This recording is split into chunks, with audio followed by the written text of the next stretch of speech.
What's up, duelists? This last weekend was RBET Santa Clara 2025, a completely sold out booked house. You can see here in this cute little clip that I got, a cute little video clip. We had a packed house at Collectors Expo. Shout out to Collectors Expo for having us back after RBET LA this year, and shout out to Yugioh Materials for the beautiful free gifts to the community that they helped contribute to make this event what it is. And shout out to everyone who came through. I had nothing but good experiences from everyone I met over the weekend. As usual, once again, the community, when they come out, they're the best people in the world, and I have nothing but nice things to say. And again, Edison format seems to be bigger than ever. I mean, this event sold out. The next events are sold out, projected to sell out, except for Denver. So if you guys want to enter one of these, check the description below for RBET Denver. And more RBET announcements will be coming soon. I know a lot of people were asking about more RBET stuff.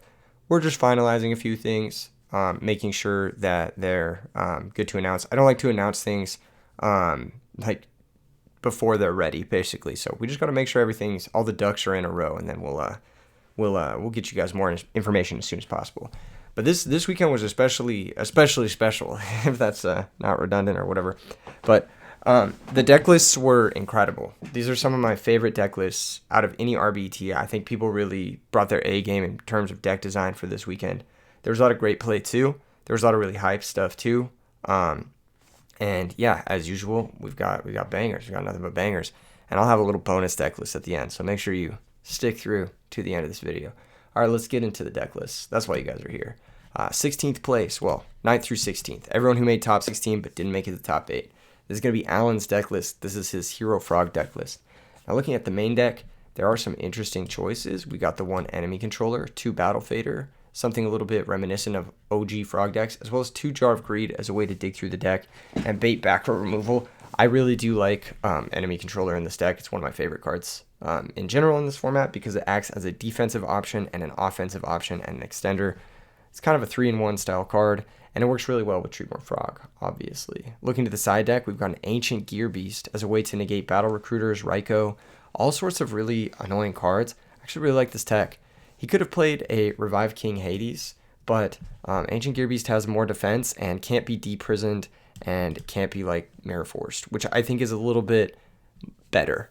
It also negates things like, let's say you're playing against Vayu Turbo, they set a Vayu, it permanently negates that Vayu even in the graveyard, permanently negates things like Necrogarna or Plague, Mizuki, that sort of thing, deals with DD Warrior Lady, Shining Angel, whatever random stuff you may encounter, Ancient Gear Beast is actually really good into those decks. So I really do like this choice from Alan here, exceptional tech option. No Unifrog anywhere. I like the 2 Swap Frogs. There were only 2 Hero Frog decks in top 16, and I believe they were both on only 2 Swap Frogs to make room for some of the more powerful cards in the deck.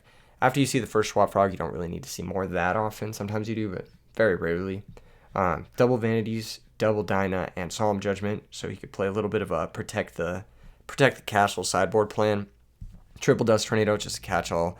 Deep Prison in the side, I think is probably fine. I don't know. A lot of people side bottomless. A lot of people side Deep Prison. He might have even been siding bottomless. Yes, he is. This deck list is wrong. He's supposed to be playing bottomless over DD Crow. I remember seeing that. Hold on. Yes. Okay, let's correct this real quick.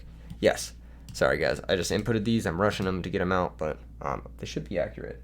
Yeah, that looks to be correct. Yes, he was playing 1 bottomless over 1 DD Crow. So, yeah, some people play bottomless, some people play Deep Prison, some people play a mix. Looks like he was playing a mix, which is cool. I don't know. Maybe they work differently for different matchups.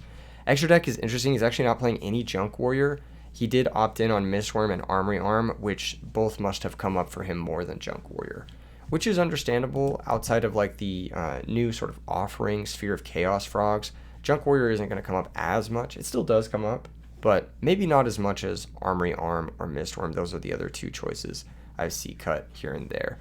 But yeah, congratulations to Alan on his top 16 performance. Let's move on to the next deck list. This is going to be Sean with Vayu Turbo, 40 cards. He's cut the Chaos Sorcerer from the main, from like our sort of stock list, whatever you want to call it.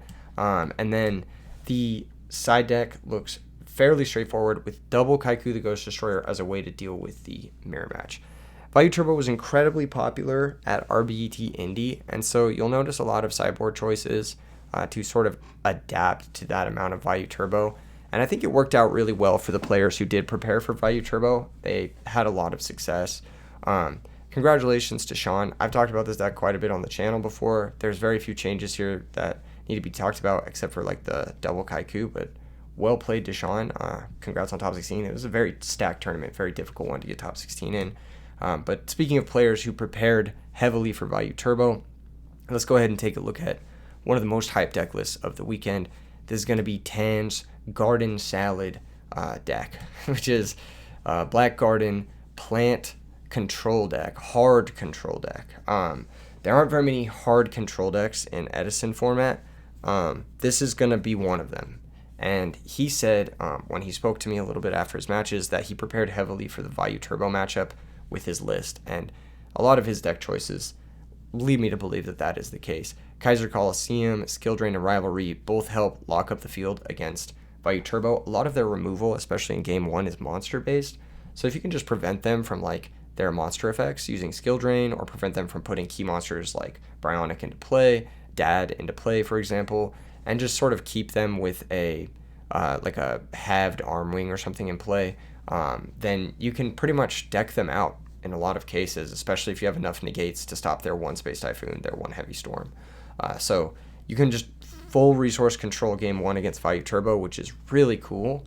And scam likely, of course. They're calling me during the decklist video.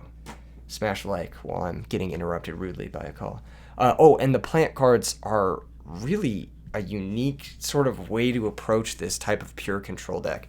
I've played pure control decks in the past with fairies. I've played them in the past with, I think, just fairies. I don't think I've ever tried to play it with anything else. But using more of a pure plant engine is so interesting.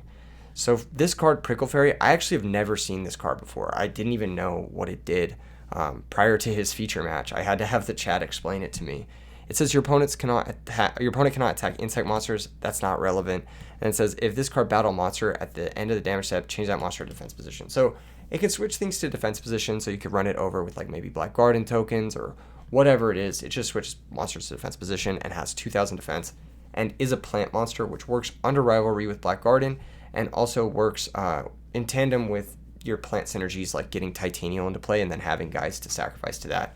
Titanial's a great way to defend your floodgates from stuff like Raikou, Dust Tornado, Space Typhoon, and Caius. So those are like going to be the premier ways people out floodgates in the format, and Titanial stops all of them. So just being able to put Titanial into play, whether it's tribute summoned off of some Garden tokens, since you always draw this card, or if you bring it out from the deck in the rare case that you don't draw it off of Lone Fire, it is going to be just extra insurance and negates against a lot of the most common removal in the format. Unifrog is another one that comes to mind as well. Botanical Lion is a really interesting sticky threat to put up with Kaiser Coliseum because it can't be brain controlled or mind controlled, so it makes it really difficult for your opponent to play through Kaiser Coliseum, and having that pretty strong stat line both on the attack and defense makes it so that you can actually close out games with it as well. This deck gets to play full 6 negates, hard negate trap cards with double Polynosis, triple Dark Bribe, and Solemn Judgment, as well as 1 Starlight Road. So a full 7 ways to negate Heavy Storm in the deck, which is more than enough, generally speaking. And this can just help you deck people out as well. Dark Bribe, in case you've had to go under 40, like with a Terraforming or a Lone Fire, for example. Dark Bribe is a pretty good way to guarantee that your opponent will go lower than 40 and you can just deck them out. Messenger of Peace stops attacks. It does have a little bit of anti-synergy with Black Garden, but if you have Black Garden up and can just set one of your huge walls, whether that's Hedge Guard, Botanical Lion, or Prickle Fairy, or even just putting up a Titanial in defense, that can be a way for you to just stall your opponent out as well. Wave Motion Cannon and Lava Golem offer alternate win conditions, and Morphing Jar is obviously cracked in a deck with only 13 monsters. Hedgeguard deserves a little bit of special attention here, because not only is it a 2100 defense position plant monster, it's also a hand trap that helps you if your opponent is able to clear your back row. Like let's say they Icarus you, and then they summon a Blackwing monster, and then they attack into a Botanical Lion. If they try to collude over your defense position Botanical Lion, you can trade that collude with the Hedge Guard. So Hedge Guard acts as a way to trade with annoying hand traps that pump up monsters, namely Collude and Honest, that can make it really awkward to defend a guy under Black Guard and Kaiser Coliseum. Like, it helps solidify locks that you wouldn't have otherwise. It can defend Titanial from stuff like that as well. and it just trades 1-for-1 with Kalut, which is really, really important in this deck. So really well designed main deck here from Tan. Big fan of that. The sideboard looks like it's heavily got time in mind. He's got 3 Poison the Old Man to just gain life points or inflict damage, 3 Emergency Provision to gain life points, 2 Twister, which I'm assuming, as well as the Space Typhoon, come in against Royal Decree or any other sort of annoying continuous effects that may engage with your plan awkwardly, like Future Fusion, Sinjinzo, that sort of thing. Starlight Road to help defend against the Mass Reapers, just against Blackwings when they have 3 Icarus, Heavy Storm, Torrential Mirror Force, that sort of thing. Triple Mask of Restrict, this is just to completely hose the frog decks, and then 1 Lava Golem as an additional way to like burn people out. Ceasefire has a bit of a dual effect. It can flip Rykos, so it like basically stops your opponent from being able to use that mill effect or that targeted removal effect effectively. So it's another way to just sort of negate a Ryko that's already in play. Not negate, but like, preemptively flipped without effect. So functionally negate. And then the extra deck, you don't really synchro in this deck. You don't really do much. It's just got 2 Chimera attacks and 2 Stardust for those 2 copies of Starlight Road. An incredibly budget deck. You could probably build this deck for very, very cheap. And it looks really strong. I think very skill testing deck. The feature match in top 16 was 10 against best Yu-Gi-Oh player NA. Highly recommend watching it, even though there were some shenanigans. It was one of the closest matches. It ended with 1 card in deck for 1 player, and it ended with 1 minute on the clock. One of the most hype matches I think I've seen of Yu-Gi-Oh in a very long time. Make sure and go check out the VOD and see how this deck works in real time. This deck is very, very cool. Tan's Garden Salad deck. Shout out to Tan for really analyzing a meta, finding some weaknesses, and then putting together one of the coolest pure control decks I've ever seen in any card game, let alone Edison format, where it's very difficult to build a pure control deck when your opponent has access to easily 10 plus copies of spot removal in their deck. So shout out to Tan. All right, moving on. That was Tan's. We've looked at Sean's, I believe, and Allen's. Is it Sean's and Allen's? I believe it was Sean's and Allen's. All right, moving on. Moving up the list, we got Swagger, aka Juan, aka Swagger. Top 16 with Blackwings. Some interesting deck choices here. Shout out to Juan. He's a great player. He's actually one of the best players that I have the privilege to test against frequently. He's also going to be uploading some more in-depth discussion on this, I'm sure, on his channel or on his team's channel, Team on the Grind. So make sure and check those out. But yeah, he has some really cool choices here. Double Road, double Trapstun in the main to help deal with the mirror match, as well as the main deck Devastation Virus. I really like the Double Road choice. I think this is one of the best Double Road decks in all of Edison, next to maybe Dragons. But yes, Double Road works really well in this deck because it just lets you play Brain Dead into everything. It also makes sure that you can set Trapstun plus Road. It's actually a really nice setup because then your Trapstun and is not getting heavy stormed alongside whatever other back row you want to set with it, because Trapstun kind of forces you to commit into heavy storm, and as a result, having more copies of Starlight Road means that you're just not as unprotected going into that circumstance. It's just a game-winning card. I highly recommend Starlight Road for anyone playing aggro decks that wants to just gain free wins against Blackwings, especially. California is very Blackwing heavy, so it makes sense to main deck 2 Starlight Road and 2 Traps on there, and it worked out really well for him. He topped in New York with, I believe, Trapstun and Starlight Road as well, but not 2 copies of each, if I remember correctly. The sideboard has a few unique ones, namely 2 Mask of Restrict. This does conflict heavily with Icarus and Deck Devastation Virus. I'm assuming he just thinks that it's good enough that if it's flipped, it doesn't even matter. 1 Skill Drain. This card's fantastic. It is also another story of the weekend. Skill Drain in the Garden Salad deck, and Skill Drain also has a lot of placements in some other rogue decks. Skill Drain, one of the best sideboard cards against Vayu Turbo. So if you want to play against Vayu Turbo, you're like, oh, you saw it did really well at the last tournament, you're like, I need something to beat it. This is one of the best cards. I played 2 in my zombie deck. I felt like it gave me a good chances against that deck. And there are a few other decks here besides the Garden Salad, besides this Blackwing list from Juan, aka Swagger, aka Juan, that were playing Skill Drain.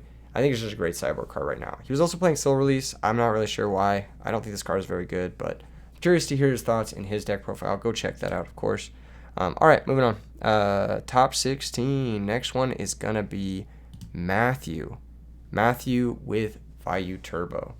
Now Matthew's list, I believe main deck is identical to the Eric Shen's list, which is pretty common. I think his side deck might be pretty close to identical too. You'll notice that some of the card changes that were made were things like adding a Transmigration Prophecy to the sideboard in a lot of these lists as a way to combat the mirror match. That's kind of like one of the big things. Interesting thing about Transmigration Prophecy in this deck as well is like it lets you control your grave if you go a little late for Dad, and it can also shuffle back Dad, Burial, Brain, whatever, Heavy Storm if you accidentally mill it, and it can also disrupt your opponent at the same time. So it's kind of like a double shuffle back plus Crow sometimes. It has a lot of utility in this deck. I've never been a huge fan of the card because you do have to set it, and it's pretty useless against some matchups like Frogs. But if you're expecting a ton of Vayu Turbo, this card's pretty good. It's pretty good. Shout out to Matthew. Once again, congratulations. With a whole field gunning to beat Vayu Turbo, it is very difficult to make top 16, and he managed to do it, so congratulations to Matthew. Moving on, we've got another top 16 list here from Robert Loa. Robert was playing Instant Fusion Synchro Cat with a hefty amount of monsters that don't die to Deck Devastation Virus. A very interesting list. Instant Fusion is something that I was playing recently, but I was playing it in a much more monster heavy list. I was playing DD Crows, I was playing Chaos Sorcerer because it's much easier to support with Instant Fusion. I was playing Triple Caius. It looks like he's actually playing a monster light version of the deck, using Gold Sark as his way to find whatever piece he's missing, and then using the trap cards to maybe buy him some time. Main deck Starlight Road, once again to deal with Blackwings, and just to get free wins. I mean, if you want to top against some of the best players, I have sort of a spreadsheet where I've been tracking the cards and like instances that I've lost in tournament games for myself personally, because it's important to recognize like the cards that I lose to the most so I can improve on my mistakes. The card that I actually have lost to the most in tournament in the last 2 years is Starlight Road. So that's just something like food for thought. Obviously, I'm going to play really aggressively. I'm an aggressive player, but I think a lot of people play that way. So it's going to get you free wins, especially against players who kind of know what they're doing. And you can force them to, like, in this deck, bottomless your double Airbellum off of Cat, for example. So you have even more opportunities to Starlight Road than you normally would in other decks. So I really do like the Starlight Road inclusion in this list. 2 Pot of Avarice, he's not playing 3 because he can, I'm assuming, search it off of Gold Sark. 2 Book of Moon to reuse the Hamster and Rykos and just spam that engine as much as possible. I really like this list. The most interesting thing is double DD Assailant, double Breaker, a little bit of pre for Vayu Turbo and Blackwings. Assailant's great against Blackwings, and Breaker's great against Vayu Turbo. Both of these monsters, well, especially Breaker can make Arcanite with Airbellum. It pairs really well with these cards. Assailant does really well against Blackwings because, like, Shura, of course, they attack into it with Shura, and it's like, you know, you can bait them to attack into things that they think are Raikou. All of a sudden, it's DD Assailant. This deals with Stardust Dragon, which can give this deck a little bit of trouble. Yeah, there's a lot of reasons to play Assailant. It deals with Titanial as well, which can give this deck a ton of trouble. So, really cool list here. Main deck, My Body's a Shield. He has the 13 spells to support the Monk. He's not playing Sangan. He's not playing any way to really consistently get to Monk Cat other than Gold Sark, which is probably fine. He is just kind of good card maxing and then just playing the bare minimum engine, triple Hamster to make sure he has as many powerful turn 1 plays as possible. The side deck I found was also very interesting. Ton of ways to attack the grave, Kaiku, Transmigration, double soul release, but no DD Crow. I actually really do like DD Crow in this deck. I wonder if he tested it at all. I'm a big fan of DD Crow and Rescue Cat. I actually, in my Instant Fusion Rescue Cat deck, I main deck 2 copies of DD Crow inside the 3rd. It helps with Avarice. It lets you play Allure, which is really nice. And it can help support Dad and Chaos Sorcerer if you are on those cards. As we can see here, he is not on those cards. He's actually on siding into more of a controlling stun sort of style with the Royal Oppressions, the Grave Hate, Possessed Dark Soul to steal Duplex, or opposing X-Saber monsters in X-Saber matchups. My Body is a Shield, Dust Tornado, and Dyna. So just more stun elements. It looks like very much a stun deck, but with Rescue Cat, a full Rescue Cat package in it as well. I like this approach to it. I think it's going to play really well into especially Blackwings, like specifically, but it probably also has a pretty good time against Frogs with all this Graveyard Hate, the Royal Oppressions, and the hand-ripping cards to help apply pressure through defense light decks as well. So I think this is an excellent choice from Robert. I think the list looks very well put together, very well thought out, and very well tuned for the metagame that he expected, and it's really cool to see him top 16 with this deck. One thing that's interesting to me is he does have 3 instant fusion targets. Carbonella Warrior obviously is played to be able to instant fusion under Kawaki Mare Drago, which can come up. Darkfire and the Reaper on the Nightmare being the other defaults as well. You could also play a 5-star Light if you are on Chaos Sorcerer as a way to make a Stardust and then go into Chaos Sorcerer afterwards with either a Light or a Dark, whichever one you may be missing. Only one-ofs in the extra deck. No Armory Arm, no Android. Very interesting choices. All to make space for that Carbonella Warrior. He was very much respecting dragons this weekend, and I think that that's a smart thing to do because it can be the difference between you winning and losing a matchup against dragons, basically. So, good stuff. Good stuff. He is a little weak to dragons as well because no spies means that Hamster gets run over by Drago, Gors gets stopped by Drago. A lot of his plays are going to get kind of interrupted weirdly by Drago. So, it looks like main extra decking the Carbonella Warrior makes a lot of sense with this list. He's got the 4/7s, the Ancient Fairy, the Urbellum, the Black Rose, and the Arcanite to deal with everything. And good stuff. Shout out to Robert for taking Rescue Cat all the way to top 16 with a very unique and innovative build that looks like it's very resilient to Blackwings, Vayu Turbo, and Deck Devastation Virus especially. All right, moving on. We've got what is the next one? Caesar. We got Caesar with Vayu Turbo. Surprise. He's main decking the Solemn Judgment. That's the main difference here. Sideboard does have that Transmigration and that Kaiku the Ghost Destroyer as a way to have extra cards in the mirror match that can come in. But not much to say here that we haven't said about the other stuff. Shout out to Caesar. I think Solemn Judgment is a really good card in this deck. I am interested to see his reasoning behind that. Maybe he'll drop a comment, say I just really wanted Solemn Judgment as a way to close games out. I understand why people cut it. 4,000 life points is a hefty cost if you want to pay it early. But the payoff of having a hard negate in the mid to late game is so high that I don't know why people cut this card. I don't really fully understand it. I understand siding it out maybe against Blackwings or something like that, going second or whatever. But just having it in the main makes a lot of sense to me, especially over deck dev, which potentially could be missing into a metagame full of decks prepared to play against Vayu Turbo. So solid switch up there from Caesar. Shout out to Caesar once again. Congratulations. And then we've got, I think the last top 16 deck that we haven't looked at is Denny's. Shout out to Denny's. This is a Denny's. Now, shout out to Denny, bro. This deck is sick.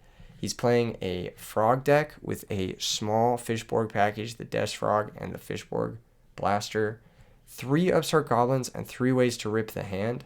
We actually did get to see him play in Swiss against our second place player. So make sure and check out his match in Swiss. This is a very fine-tuned Frog deck. I love everything about this that I'm seeing here. Cuts the Space Typhoon, recognizes he has enough spot removal between Double Ryza, Triple Caius, and Unifrog. Just sides the Space Typhoon for Floodgates Game 2, Game 3. Triple Upstart just to maximize seeing Substitute. This is a very important deck to see Substitute in, or 1-for-1 especially. He's not playing Foolish Burial, which I think is not terrible in a deck that wants access to either Fishborg or Treeborn, but I understand the decision not to. He's playing double Junk Synchron. They put in hella work for him. I think if you're main decking the Owies, you have to play double Junk Synchron. It's very good with this card. You can summon it, bring back swap, bounce the Junk Synchron, set the Owie, and basically you get a confiscation, which is deadly. This card is one of the best cards I think that this deck doesn't commonly play. There are a couple players at my locals, shout out to Damien and Joe, who play this card, and every single time they resolve this against me, it is the most frustrating card. It's even more frustrating than getting dust shooted, because they can hit spells and traps too. So post board, they'll hit your Mask of Restricting. You'll just be like, why did I even bother siding? It's super frustrating. So hate this card, but love the choice from Denny, and obviously paid off for him in a big way. This is, I think a very resilient way to build the Frogs. You got the Monarchs, Caius, one of the best cards in the format.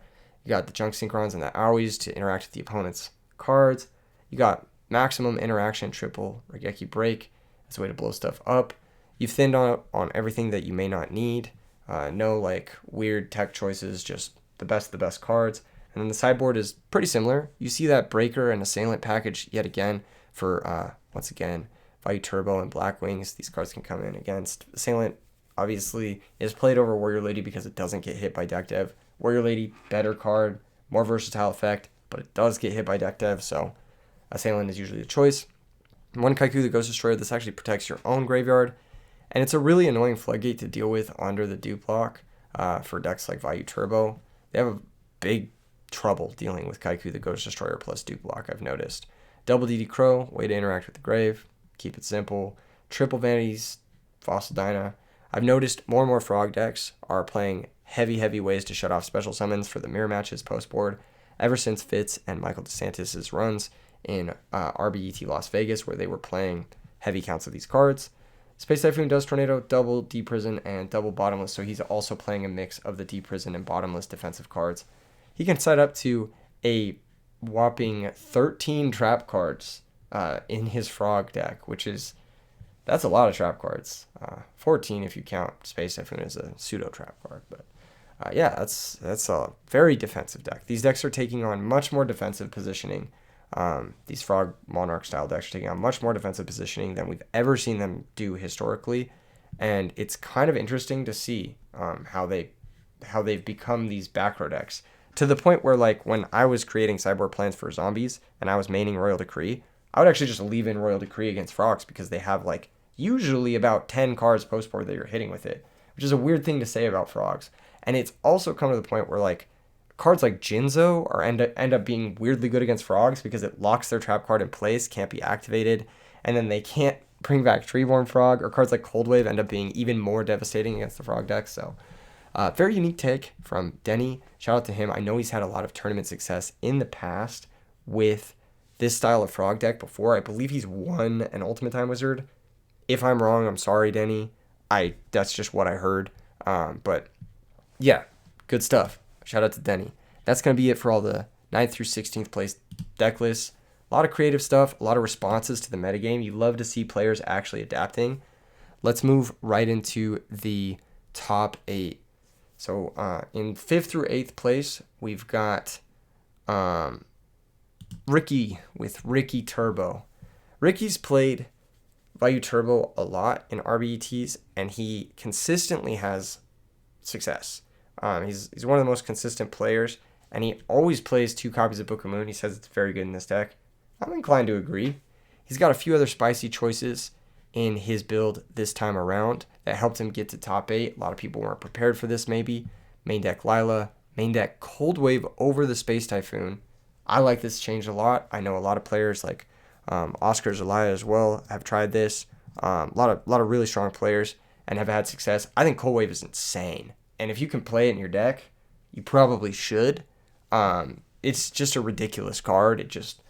It's like the Yu-Gi-Oh equivalent of Time Walk. I don't know if you guys play Magic the Gathering, but in a lot of cases it's the Yu-Gi-Oh equivalent of Time Walk, but it also like time walks them on your turn. So it's like you get almost 2 full turns to play without having to deal with any bullshit, which is like, that's really good. That's really, really good. Yeah, not decking the Space Typhoon makes sense. You got Lila, Cold Wave, and you got books, which in a lot of instances can just act as Space Typhoons. Like, let's say like, oh, you're poking with Hamster, and then they're forced to deprison it, and you just book the Hamster. It's like kind of like you Space Typhoon the deprison all along, but then you get extra access to your flip effects. It's just very nice. Book's a great card to set behind Lila because it can actually prevent the brain control take Lila situation, which is always awkward. He moved 2 deck dev to the main. I believe he was playing 42 cards. At least that's what I believe. I may have misinputted it, but I don't think I did. Sideboard, a lot of things to talk about. Starlight Road, of course, against Blackwings. Transmigration Prophecy for the mirror. Double Mask of Restrict for Frogs. Pretty straightforward stuff, actually. It's got this Space Typhoon over the Dust Tornado on the side, which makes sense. And yeah, it's just really great stuff. I do love Book of Moon in this deck. The really premier uses, I would say, are Book of Moon on your Armed Wing or Armor Master that has been negated by Vayu to then give it its effect, which is always awesome. But Book of Moon acts as an extra summon stop against Blackwings under Whirlwind. It interacts with cards that are otherwise kind of weird and hard to interact with, like Dupe Frog, Subsitoad, that sort of thing, or like Quackimare Drago, Christia even, it's a pretty good response to those cards because it puts them in a weird place, you know, where they can then be engaged with. It helps against Absolute Zero as well. You can book an Absolute Zero, then Raikou pop it, and face down Absolute Zero if it's removed from the field in Edison format won't get its effect. So, yeah, I'm a big believer in this Ricky Turbo style Vayu Turbo deck. And he has, I think this is his 4th RBET top. Correct me if I'm wrong, with this style of list. I think it's up there. I know he topped LA. I think he got top 4 in LA with this style of list. And then there was another player who I think they had exchanged ideas. I'm not sure if they had exchanged ideas or not, named Spooner Boy, but that has had success with this as well. I do think Book of Moon is very good in Vayu Turbo. So if you're a Vayu Turbo fan and you're looking for something new to try out, Cold Wave and Book of Moon is a W in my book. All right, moving on. Also in 5th through 8th place, we've got Best Yu-Gi-Oh! Player NA, aka Jacob. So Jacob, this is the list he intended on submitting. However, for the top 16, he had to cut 2 Wolves and Tragodia from his main deck because he exported his deck list wrong, and he had to move 2 sideboard cards to his main deck to play in the rounds because of the deck list error, and he had also received a game loss in top 16. He did end up taking down that match, but yeah, really cool Twilight deck list here. There are a couple of interesting choices, things that are to note. 29 monsters in the main is very heavy on the monsters. Really makes you think he should be playing Cold Wave, just because it's so good in this deck. Like, it's good in almost everything in this deck. Like, it's good with Snipe Hunter even. It's good with Caius. It's good with Dad. It's good with JD, obviously. It's good with Celestia, obviously. So, like, having such a low spell count and not playing Cold Wave, it seems wrong, but especially in this deck that's, like, trying to blow up the board and stuff like that. But understandable. Maybe he wasn't a fan of the card. Maybe he just figured he wanted to keep his draw spells live or whatever for everything, and he felt it was maybe conflicting with his choice of recursion, which is the spell choice of recursion here. 2D Crow main is pretty standard for Twilight decks that we've seen lately.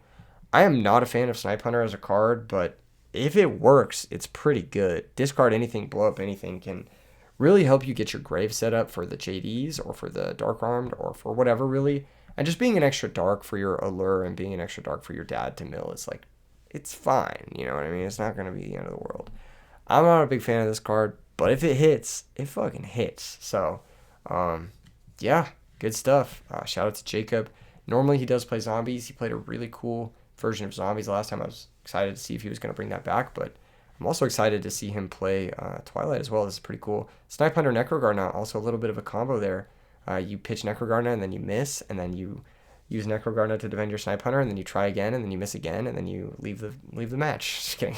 No, I'm just playing. But yeah, it's a little bit of a combo. Any sort of like monster that has this sort of repeatable removal effect, whether that's Gale or Bryonic, is always good with Necrogarna to defend. The side deck, pretty interesting choices here. Kaiku as well. A lot of Kaiku the Ghost Destroyer to help combat Vayu Turbo.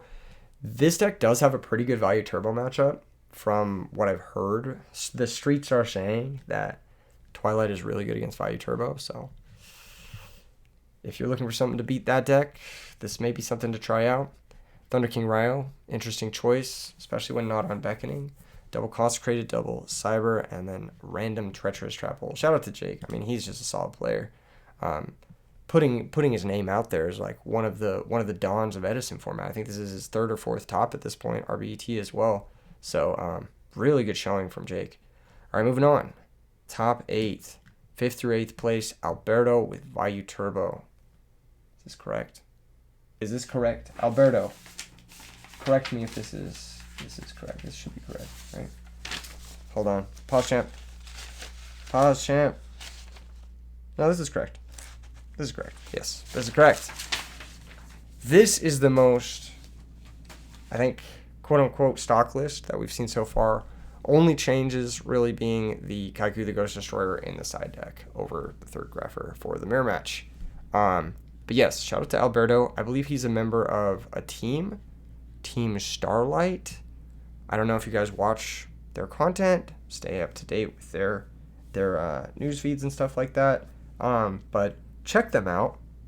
He may have a lot to say about his matchups, about his deck that I'm not going to say right now. Moving on, 5th through 8th place, we've got Alan Wu, I believe, with Machina Gadget, a deck that got put on the map again by Eugene Shin at RBET LA this year, and it has another top 8 performance at the second Collectors Expo RBET with that beautiful Horn of Heaven tech. So Horn of Heaven Gadget's kind of making a story for itself this year.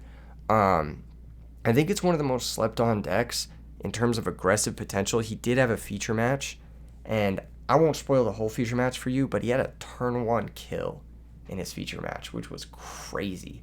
It's very rare to see turn 1 kills in Edison format. Very, very rare, but it was a beautifully executed match from Alan, and well-deserved top 8 in my opinion. He did exceptionally well in this tournament. He's made a few changes from Eugene's list, added a few tech cards of his own, a 41st card Ultimate Offering. He's changed the Karma Cut and Compulsory Evacuation Device, as well as I think one other card that I don't remember, Creature Swap for Lightning Vortex, Avarice, and Trap Stun. So I think improving the power level of those 3 tech choices, figuring that Horn of Heaven will be enough to carry him against Frogs. He's also got the second Royal Oppression in the main, which makes sense. That card is just busted. You just want to see it. And you can easily outgrind people under Oppression with Solidarity plus Gadget. Avarice helps you in those really grindy games or in the games where you get deck devved. So I do like the one-off inclusion. It can also help you shuffle back Machina Force for like some powerful reborn plays with Gear Frame in the very late game as well. Now the interesting thing is his sideboard is almost a transition side. I'm assuming that some amount of these solidarities get sided out. Correct me if I'm wrong, Alan. And all of these sort of stun monsters plus defissures are brought in. I'm not exactly certain how that works. It's almost like a transformation side from Machina Gadget into defissure Gadget stun. And just by looking at the configuration of the sideboard, I'm looking, there's like maybe like 13 cards you could just bring in against everything as like a full transition. And I'm curious to see what that looks like from Alan. But it's a really cool sort of approach to this deck, because in some matchups, maybe they're not bringing in deck devs, and you feel more comfortable going into this Sun sort of package. Like against plants, for example, you might want Defissure and Dyna and that sort of thing. Against fairies, for example, you want Defissure and Dyna more than you'd want perhaps Machina Fortress even, or Solidarity, which isn't really going to help you against a DD Warrior Lady. Or against Lightsworn, you might want the Defissures. Who knows? You get the idea. Maybe there's like broken amounts of this that come in certain matchups and certain things come out. I don't know. But deck looks great. Congratulations to Alan. I do like the improvements made from the last gadget top to this list. The one of Ultimate Offering is spicy, just as a random way to get a bunch of guys in play and go for those fast kills. This deck's actually pretty aggressive. I forgot how powerful limiter removal is because everyone cut it from their Machina deck for some reason. I was talking about this on stream. I was like, I still don't understand why people cut this card. Like people will they'll reason through it with me, and I'll just be like, yeah, but it's limiter removal. Like for the same reason, people will reason through like maybe cutting Burial from Hybrid Blackwings. I'd be like, yeah, but it's Burial. Like you still gotta play it. Like sure, every card is like Dad is dead sometimes, but you still gotta play Dad. You know what I mean? It's like it's still your win. Like it still just wins the game. It turns Gear Frame into a 1.5 card OTK. You know what I mean? It's just like, oh, now my Gear Frame is lethal. Like that's crazy. Like I don't think you can play Machina without limiter removal personally. But hey, you know what? You guys do you. This deck is gas. Shout out to Alan for bringing something fresh. I actually do think this deck does have a good time into the bird decks, provided you dodge the deck devastation stuff. If you can get a gadget down with a Solidarity up and you just have a big dude and they're like deck deving you, even then it's probably fine because you just have a big dude. And you can kind of just defend the big dude. Horn of Heaven, Trap Stun, Solemn Judgment. A lot of ways to sort of deal with Virus in a sort of sense. Like, yes, of course, they can make Armed Wing with Vayu to dodge Horn of Heaven or Solemn. You get the idea. But, then they may play into Trap Stun. You never know. Deck looks awesome. Congratulations to Alan. All right, moving on. I think that's it for top 8. That's it for top 8. We're going to get into top 4. Top 4. Third and fourth place, we have Daniel, aka 10FD, playing a very unique build of Hero Frogs. I actually like this build. I think it looks good. There are a few things that I think could probably be like smoothed out, but he plays a shit ton of Yu-Gi-Oh, so he probably has very specific reasonings behind all of these deck choices. One thing that I find is really interesting is going above 40 and then using double gold sarcophagus. I did this recently, actually, with my Fairy Flamvel deck, and I factored in Rekindling and Christia are such bombs. They're such comeback plays, powerful comeback plays, that you can go over 40 and technically play more copies of those cards by including the 2 gold sarks that you would have had to cut to go to 40, and see them more consistently. And then also see, like, have more versatility, because you can search for other cards like Heavy Storm in this case, or Miracle Fusion in this case. It's kind of like a more flexible payoff card in a sense, because it can either get you your setup or your payoff. And as long as you can survive 2 turns, which should be no problem with the dupe block, especially, as well as cards like Gores or the defensive traps that he's playing a pretty thick line of. As long as you can survive those 2 turns, then it seems fine. Seems fine to play Gold Sark in this deck. I actually quite like the call to do that. It's good into some of the other slower, more setup decks. It's great in the mirror match. It's great against. It's probably pretty good against Vayu Turbo, and it's also probably. It's probably not good against Blackwings. I think that's the one matchup where I would say you don't really want to have Gold Sarks, because they start applying a pressure turn 1, and then by the time you're getting that card, it can be too late quite frequently. I think, though, he probably could have cut this deck down a little bit. Like a random D Prison doesn't make a lot of sense. I'm not sure if Soul Exchange was like a Gold Sark target or something like that, or if he just, I don't know. The main deck Cyber Dragon, I'm still questioning this. It just seems like it might be better to just play less cards in your deck and consistently see Gold Sark. But maybe there's a reason for Cyber Dragon. I don't know. Maybe it's a way to play under deck dev or something that I'm totally missing. Maybe it's just a random good card in the deck. It seems like it conflicts a little bit with Treeborn Frog, because you bring out Treeborn, then you can't special the Cyber Dragon. It's probably getting stuck in your hand a lot. And there isn't really a great way to convert it in this deck outside of Lightning Vortex. I guess the discard traps. No, yeah, there's plenty of ways. So yeah, it's probably fine. It's good against Glads, which can help shore up a maybe tough matchup for some people. Yeah, so I like 5 Monarchs. I think that that's important. You need to have at least 2 Ryza, in my opinion, to play this deck. The side deck has some interesting ones. There's that Water Art, which once again I think is a great meta call.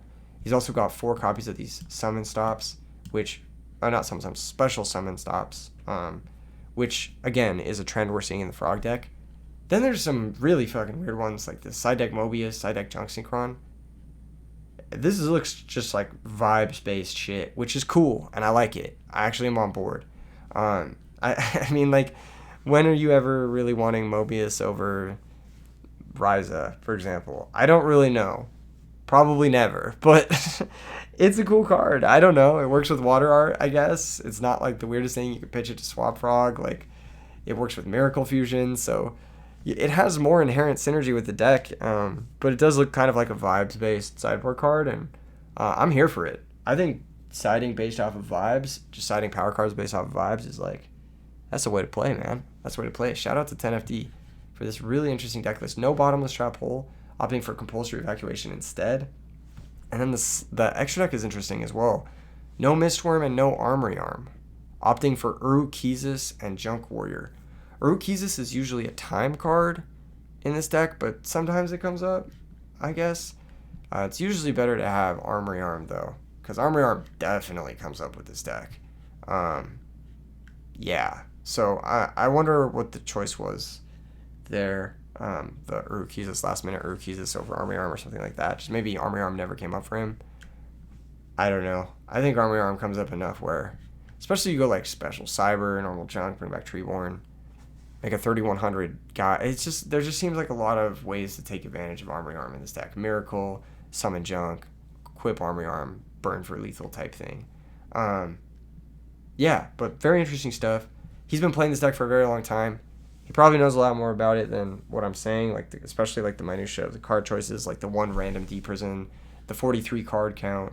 I do like 2 Swap Frogs, generally speaking, in Hero Frog. I don't think you want to draw too many of the Frog cards, and Swap Frog's easily the one you can cut down to 2. both Hero Frogs in this top 16 were playing 2 Swap Frogs. And I do like the Gold Sark idea. I think he's kind of cooking here. I think that's pretty cool. More consistent Miracle Fusion, more consistent late game Lightning Vortex or Heavy Storm if you need to just like come back into the game. There's a lot of ways this deck can pull back into a game after 2 turns of maybe stalling, whether that's Soul Exchange, Brain Control, whatever really, Torrential Tribute even. A lot of great cards to search off of Gold Sark here, Junk Synchron into Black Rose, for example, or Surging Cyber Dragon against machines. Maybe that's why it's in his deck. It's one of Silver Bullet for his Gold Sarks against machines. That could be really cool. That would make a lot more sense than just random utility card. I don't know. But just as a way to search that sort of effect against machines could be really useful. But shout out to 10FD. The other top 4 player we have here is Tenzing on Vayu Turbo with a pretty innovative list, I must say. Highest placing Vayu Turbo in this tournament, 1 Caius. I've mentioned before that I've seen lists play anywhere from 1 to 3 Caius, and I personally like playing 1 Caius myself. I actually think 1 Caius is perfectly fine.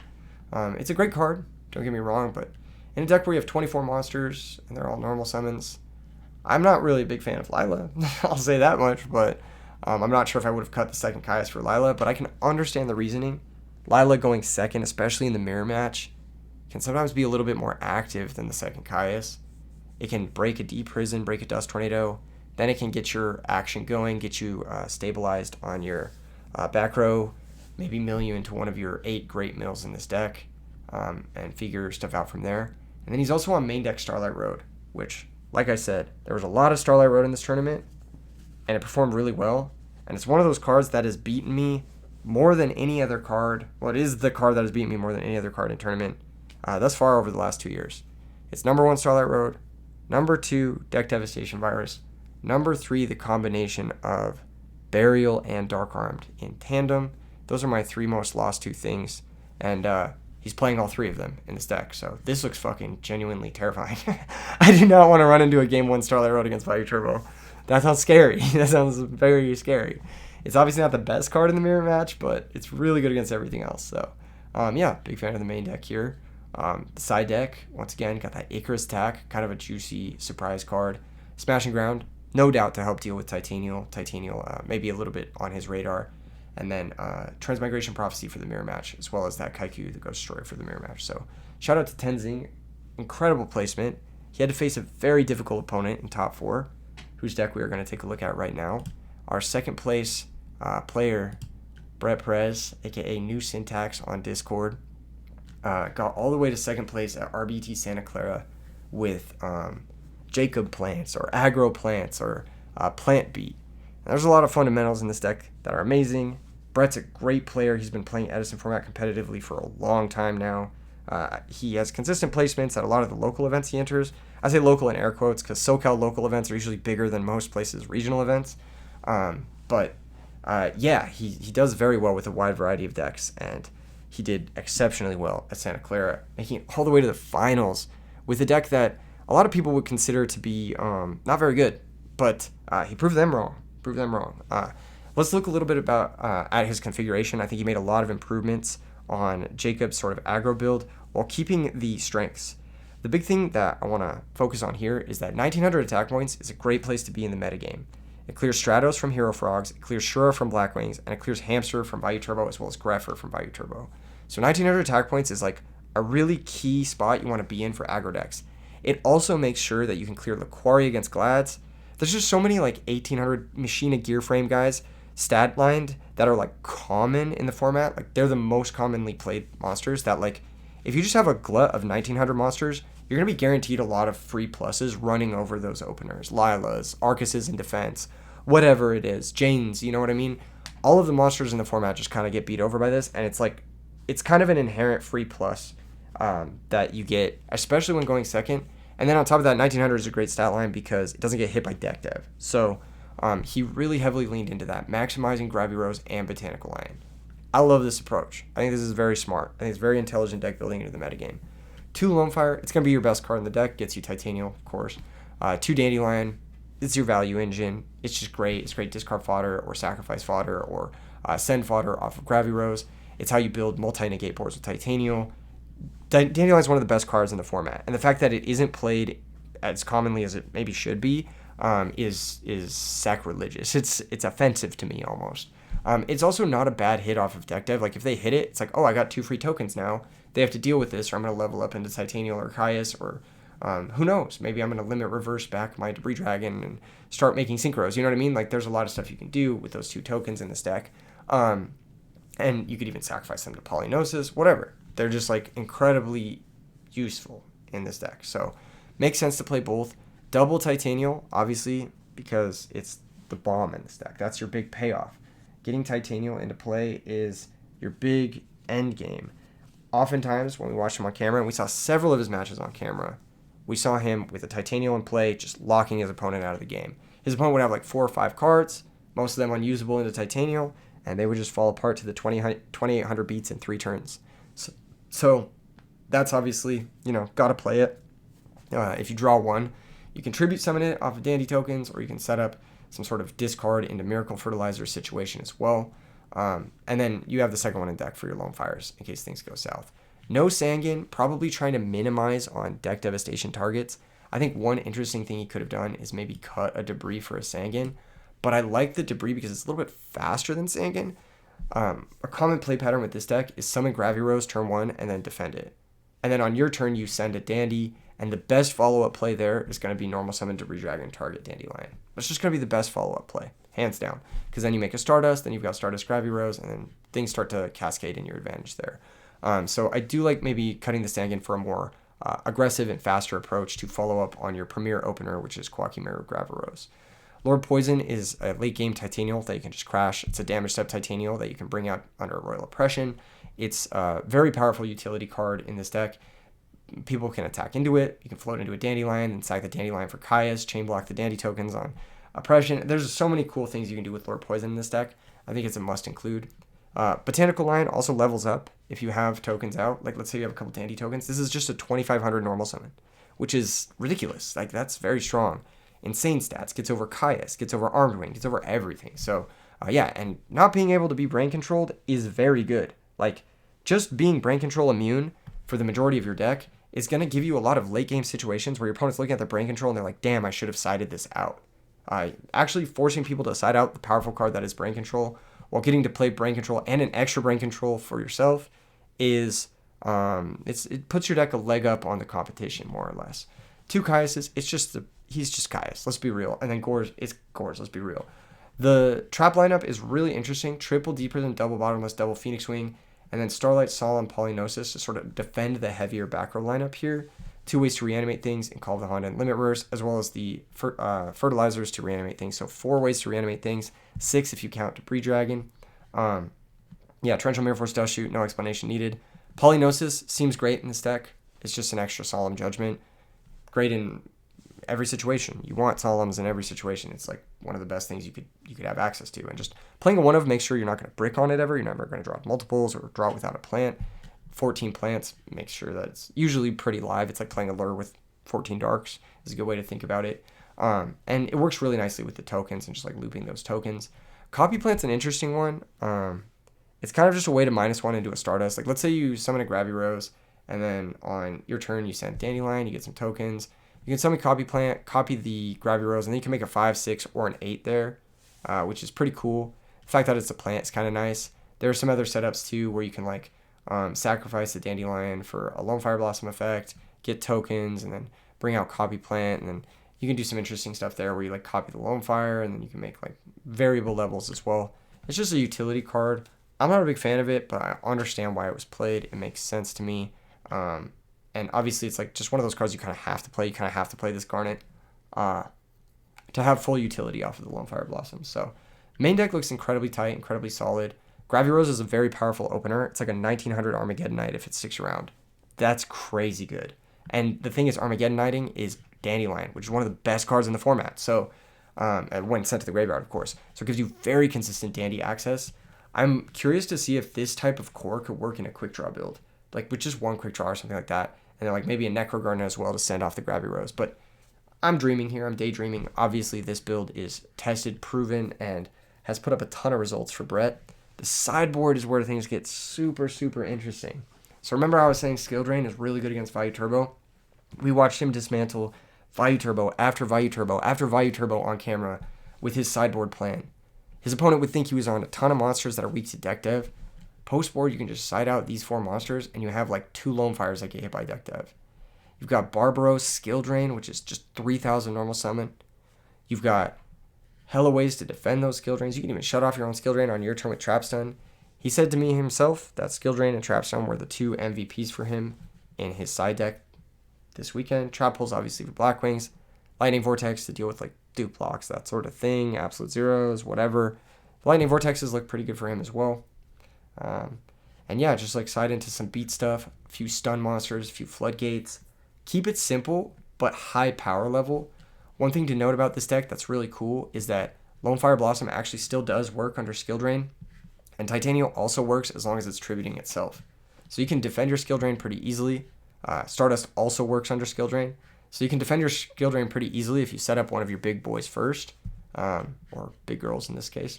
And then you can just lock your opponent out of using their powerful monster effects and take over the game that way. I really like this approach to this deck. I think this looks like a perfect deck list. And it's a deck we've never seen before taken to this degree of competition. Which just shows that like Edison is like a deck builder's paradise. If you think that there isn't room to innovate in Edison format, you're absolutely wrong. You're absolutely wrong. There are new decks that have yet to be played, have yet to be discovered. I myself have played 3 brand new decks at 3 different tournaments this year and had great finishes with all of them. And Brett is just proof that you can continue to innovate and cook in this format. And the options are very, very deep. If you haven't already bought your Kawaki Mirror Grabber Roses, consider picking them up. This deck is a work of art. This is the work of a person who has put clearly years of practice into this style of strategy to find the perfect combination of cards and find that perfect combination into the metagame that he expected. And then, of course, your finalist, the GOAT, Johnny Mai. Just a great Blackwing player. I believe he's topped RBET several times before. Brought a very consistent looking list. I believe this is his list. Was he on the Dust Tornado on the main? No, he wasn't. Yes, he was. He was on the Dust Tornado on the main. That's right. 2 Legacy, 1 Dust Tornado on the main as an extra way to clear back row. 1 Deck Devastation Virus. And then just all the sideboard stuff you'd expect, plus some extra hate for Vayu Turbo in Kaiku and Transmigration Prophecy. Very classic stuff, updated with some modern era tech. The story of the last year and a half has been draw traps in Blackwings, chainables in Blackwings like Dust Tornado, and a few interesting play patterns, some of which we saw Johnny execute in the finals match on camera. Very strong player, local to the region. I believe he's from Northern California, so really cool to see regional defender defend their title, defend their home turf, and say, nah, nobody comes to my home and beats me in my own home. All right, none of these SoCal players coming up here. I know the top 16 is mostly SoCal players, but he's putting on for NorCal, so shout out to Johnny. Yeah, really solid stuff. Blackwings, in my opinion, is a top deck in this format. If you know how to play it, if you know how to play against it, you're going to do well in the format. And I don't think that that's changing anytime soon. I think it's a much harder deck to prepare for than even something like Vayu Turbo, even something like Hero Frogs, because there are a few cards that are really good against it, but not every deck can play it. And there are some really nasty things that Blackwings can do, really nasty, deceptive plays that they can do that can really mix people up. Like, for example, in the finals, Johnny set one of his strong Blackwings and then set a D Prison. And what this represents to the opponent is, I've set a Vayu, I've set an Icarus. So the opponent won't overcommit. They won't summon a second monster to play into Vayu Icarus. He attacks, he gets deprisoned. He sets 1 back row because obviously there's, threats of heavy storm now. On Johnny's turn, he can then flip his strong Blackwing monster. If it gets bottomless, he can then summon another monster. And it's a way to get 2 summons in a deck that's heavily normal summon reliant in the same turn. There's a lot of really cool stuff he was doing. And yeah, just very talented player. Heads up all around. I think that he's cooked. He's cooked. All right. He's cooked a lot in these tournaments before in the past, and he's cooking, obviously, in Santa Clara, getting the beautiful Absolute Zero match. Or I should say the totally frozen match. I don't know what's our non-DMCA name. That is a beautiful Beautiful gift to the community from Yggdrasil, alongside the playset of Ultimate Kaya. So, really good stuff from Johnny, dude. Shout out to him.